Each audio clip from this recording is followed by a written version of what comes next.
Hi, I'm Dale Barker. I've been associated with Came to Believe Recovery since 1994. I'm Stephanie Barker, and I've been associated with Came to Believe Recovery since May of 1992. Well, I was an alcoholic. I was going to AA meetings. I was still working. I was a periodic alcoholic, so I didn't drink all the time. It didn't cost me everything until it did. But I went to meetings, I read the book, and I just didn't do what it said.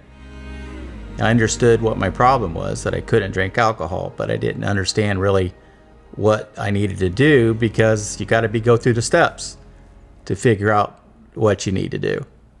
Let's see, I was in a destructive phase, totally. And I couldn't live life. Everything was destructive. You handed something to me, I took it. And I came into meetings trying to really get out of trouble initially. And this woman came over to me and she said, "I think what you need is something you won't find here."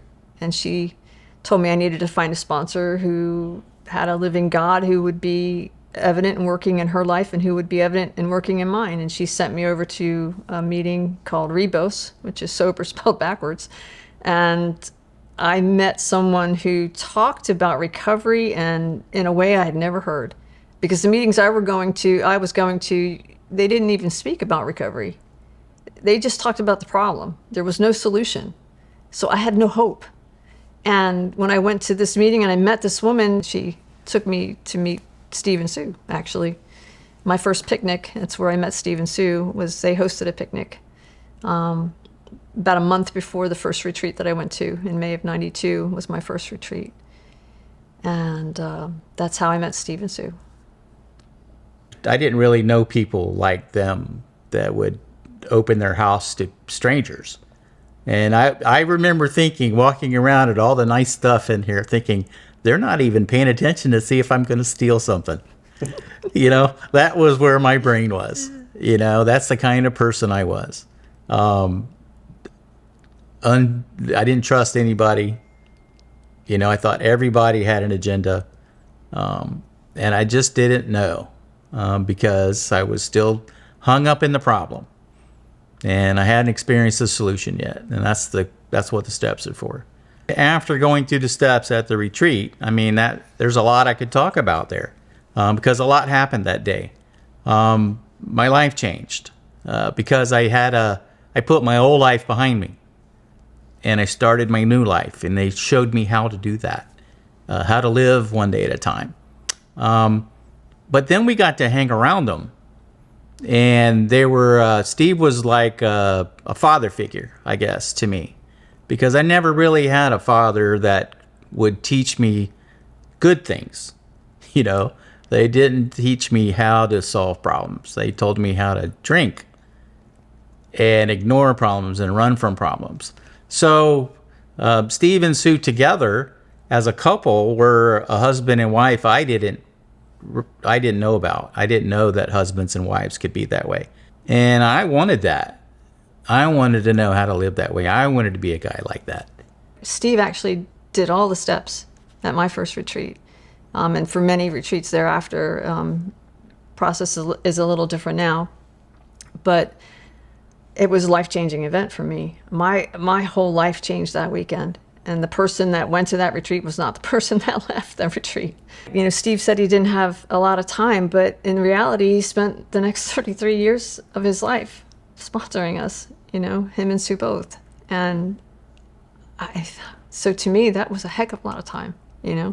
There was a time we all went to help start a new retreat. Steve rented a van, and we're all in the van, and we're trying to find, we went to our accommodation, and then we're trying to find a place to eat. And we come to a light, and we're stopped, and there's a little bit of Steve gets a little aggravated, that he's driving and nobody's telling him where to go. And, we don't have the internet back then. It's 98, 97, 1998, something like that. And Sue rolls down her window, and there's a couple walking their dog. And she says, "Excuse me, you must be smart. You have a dog." And we all just looked at each other and burst out laughing, because it's like, where does that even? And she asked them where a place to eat was that we could go, and they pointed us to a really nice place. But it was like they were opposites. Steve and Sue were opposites, and Stephanie and I are opposites. You know, we function different. We look at things different. And I always thought being different was a problem, but really being different means you have a lot more skills and talents between the two of you to handle things than you would alone. And I think that's a big thing about they taught me, that we could travel together and we could be accommodating to each other in our differences. We needed to see that, because we have our own buttons we push, you know, and then we need to be able to move past that stuff. Well, one of the things that I really learned from Steve and Sue is that when I came into recovery, one of the first thoughts I had was, you know, I'm not partying anymore. I'm not hanging out with these people that do all these crazy things. My life is going to be so dull. I'm going to be so bored. My life is over, really. And we would go on retreats, but they would tack on time after the retreat. So we'd have adventures after all these retreats we'd go around the country on. And one of them, the San Diego trip, we went to the San Diego Zoo, which doesn't sound like a big exciting thing, but they have these fake like animals, fake rhinoceros and things that you can like get on and sit on. And so I have this picture of all of us, and we've got all these crazy faces and wild stances and holding on and all this craziness. And, you know, Steve's right in there with all of that, doing this fun stuff. I mean, it didn't matter if he was very frugal, and he was never frivolous with finances, but he was so frivolous and not frugal with having fun and just opening up and enjoying life.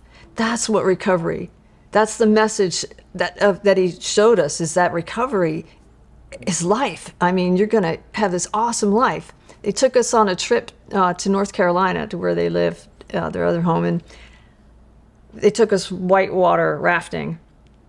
And Steve also showed me how to be a good sport. We're all in this raft, and everything's going along perfectly. Oh, what a beautiful trip, right? Da da da. And we get into the rapids, and we're going down the rapids, and somehow that raft, well, we got hit. That's right. Somebody bumped into us, so the whole thing turned sideways. And that's not how you want to go over the last rapid, is sideways. So we all go sideways, and we all go plunging over face first into this icy cold water. And we stand up, we're freezing, and we're shivering, and we're shaking, and we're laughing. And there's Steve, you know, in the heart of it. And I just remember thinking to myself, this is it. This is what life's all about, man. This is recovery in action right here. He did that till his last breath. And I can't keep what I have unless I give it away. You know, he learned that this is an avocation. And that's what he did this as an avocation. He didn't do it for fame or glory or money or anything. I mean, he gave all of that, you know, anything he could give. I wrote a song, actually, about what he taught me, and that was to make it all count. And he certainly did. And that's why I want to keep coming back, to make it all count. And I think that's a vital thing to give to. I would encourage you to check out Came to Believe Recovery. Ask questions. Go through the steps. It'll change your life. Whether you think you're an addict or not, it'll change your life.